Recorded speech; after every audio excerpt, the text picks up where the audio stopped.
Hey guys, welcome back to today's vlog. ఈరోజు vlog ఏంటంటే మన ఎన్ఫీల్డ్కి బ్రేక్ ప్యాడ్స్ మార్చిపోతున్నాం గైస్. బ్రేక్ లైఫ్ అనేది ఇంకో 10% మిగిలింది. Back brake and the same goes to front brake guys. ఇదిగోండి, బ్రేక్ లైఫ్ అనేది ఇది కూడా ఎక్కువ లేదు. సేమ్ ఫ్రంట్ 20% ఉంది, బ్యాక్ 10% ఉంది గైస్. చూసారు కదా, బ్యాక్ బ్రేక్ 10% ఉంది, ఫ్రంట్ బ్రేక్ 20% ఉంది హార్డ్లీ. సో అందుకే ఈరోజు మనం దీనికి బ్రేక్ ప్యాడ్స్ చేంజ్ చేయబోతున్నాం. సో అది ప్రాసెస్ మీకు చూపిస్తాం, మీరు చూడండి గైస్. గైస్, బ్రేక్ ప్యాడ్స్ రెండు వచ్చాయి, ఇది ఫ్రంట్ అండ్ ఇది బ్యాక్ వే. సో ఇప్పుడు front brake pads and back brake pads ఇప్పుడు రిప్లేస్ చేయబోతున్నాం, చూడండి. సో ఫస్ట్ యూఎస్ బ్లేడ్ తీసుకొని ఈ చివర ఒక పిన్ ఉంది చూడండి గైస్. ఈ పిన్ మనం బయటకు తీసామనుకోండి, అలా పిన్ వచ్చేస్తుంది గైస్. ఇక్కడ ఈ పిన్ వచ్చింది కదా చివర, ఈ పిన్ తీసేస్తే అలా ఈ పిన్ వచ్చేస్తుంది.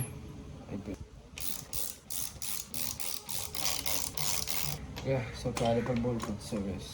ఇది చూసుకోండి, ఇక్కడ ఏబిఎస్ వైర్ ఉంటుంది, కొంచెం చూసుకుంటే క్యాలిపర్ ఇప్పుడు నీట్గా.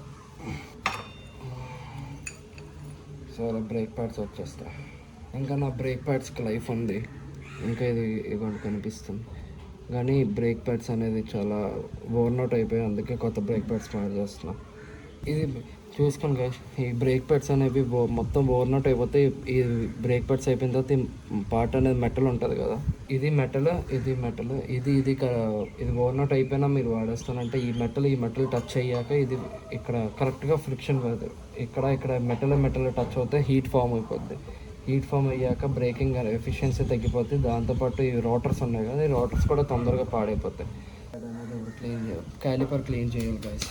యూజువల్గా బ్రేక్ క్లీనర్తో క్లీన్ చేయాలి గైస్. నా దగ్గర ప్రెజెంట్ బ్రేక్ క్లీనర్ అయిపోయింది, సో నేను WD-40తో క్లీన్ చేస్తున్నాను. ఏదైనా పర్లేదు, బట్ మేక్ షూర్ WD-40 ఈ రిమ్ మీద పడ్డాక మళ్ళీ మీరు ఇది అంతా సోప్ వాటర్ ఆర్ ఇది క్లీన్ చేసుకుంటే బెస్ట్. ఎందుకంటే WD-40 వల్ల పెయింట్ అనేది చిప్ ఆఫ్ అయిపోద్ది. WD-40 అనే కాదు, మీరు బ్రేక్ ఆయిల్ టాప్అప్ చేసి బ్రేక్ ఆయిల్ పడినా బ్రేక్ ఆయిల్ చిప్ ఆఫ్ అయిపోద్ది. ఈవెన్ ఈ క్యాలిపర్ నుంచి ఆయిల్ తీసేసిన ఆయిల్ పడినా బ్రేక్ పెయింట్ అనేది చిప్ ఆఫ్ అయిపోద్ది. సో మీరు ఏది చేసినా ఫస్ట్ పెయింట్ ఉన్న ఏరియాస్లో మళ్ళీ సోప్ వాటర్ వేసుకొని తుడిచేస్తే చాలా సేఫ్ అన్నమాట బైక్ పెయింట్.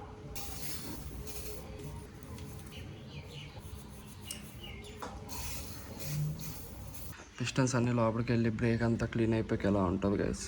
సో డిస్క్ అనేది ఒకసారి అలా తుడిచేసుకుంటే, సో పాతవి కొత్తవి సైజ్ సరిపోయింది. కొత్త దానికి పాత దానికి లైఫ్ ఎంత ఉంది. బ్రేక్ రోటర్స్ కూడా క్లీన్ అయిపోయాయి గైస్. ఇవన్నీ లోపలికి వెళ్ళాయి కదా, కరెక్ట్గా బ్రేక్ ప్యాడ్స్ అనేవి సరిపోతున్నాయి కదా. ఈ పక్క మన సౌండ్ ఇప్పుడు వచ్చింది కదా, ఇవ్వండి ఈ బ్రేక్ మధ్యన ఈ గ్యాప్ వచ్చింది కదా బ్రేక్ ప్యాడ్స్ మధ్యన, ఇది ఇప్పుడు ఇలాగా సేమ్ ఫ్రంట్ ఉన్నట్టు దీనికి బ్యాక్ పిన్ ఉంటుంది. ఈ రెండైతే dead plates. Same process, disc clean చేసుకుంటా ఒకసారి.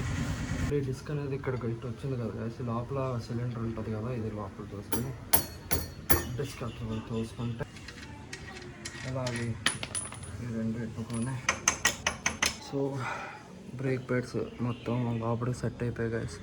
ఇప్పుడు ఈ యాక్సిల్ తీసాం కదా, ఇది ప్రతి లోపల మళ్ళీ ఫిట్ చేసి లాక్ చేసేస్తే మన బ్రేక్ ప్యాడ్స్ కంప్లీట్ అయిపోతాయి. ఇది సెట్ చేసి కిందన ఇది వేస్తే బ్రేక్ ప్యాడ్ సెట్.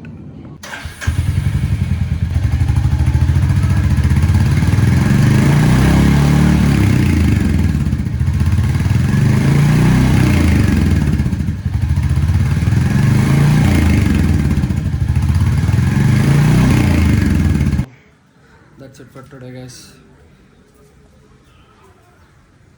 మీకు నచ్చినట్టయితే లైక్ చేయండి, షేర్ చేయండి, subscribe to my channel Nishnat Nani.